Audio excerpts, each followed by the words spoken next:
अपने मित्र का दुख भले ही रज के समान हो, कण के समान, बहुत छोटा हो, पर उसको विशाल मान करके पहले अपने मित्र को दुख से छुड़ाना चाहिए। और अपना दुख विशाल पर्वत के समान भी हो तो अपने मित्र से छुपाना चाहिए ताकि उसे कष्ट न हो। श्री रामचंद्र जी महाराज सुग्रीव से मिले तो जरा विचार करने की आवश्यकता है, दुख किसका बड़ा है। अरे सुग्रीव की पत्नी को हठात बलात् भले ही बाली ने अपने पास रख दिया हो, पर पता है कि बाली के यहाँ सुरक्षित है, पर राम जी को तो पता ही नहीं कि हमारी पत्नी कहाँ है। तो दुख किसका बड़ा, राम जी का है।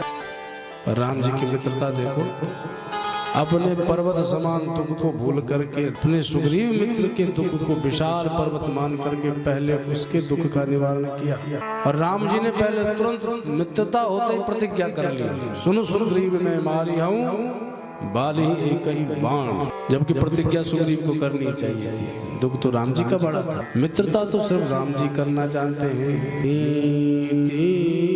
प्रीति परमारथ स्वारथ राम सन जान यथारथ, नीति प्रीति परमारथ स्वारथ होना राम सम जान यथारथ, नीति प्रीति परमारथ स्वारथ।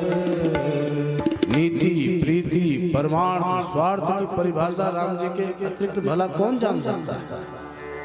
राम जी ने सुग्रीव से कहा मैं तेरा दुख दूर कर दूंगा। महाराज दुख भी दूर किया, राज सिंहासनासीन भी कर दिया, बाली मार गिराया, परंतु सिंहासन पर बैठ के राम जी क्या बोले, ये नहीं बोले कि मैंने तुझे राज सिंहासन पर बिठा दिया, अब चल मेरी पत्नी की खोज कर। ना, बोले मित्र तुम सिंहासन पर बैठ गए, अब वर्षा ऋतु है, कुछ समय तुम आनंद से राज पद का उपभोग करो।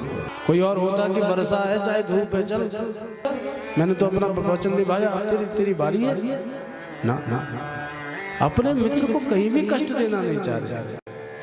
और उसका ये परिणाम हुआ कि राम जी की मित्रता का, भोलेपन का, कि सुग्रीव राम जी को ही भूल गया। बोलो जैसे अंत में राम जी ने कोप किया और लक्ष्मण जी को भेजा, तब जाकर के सुग्रीव आया।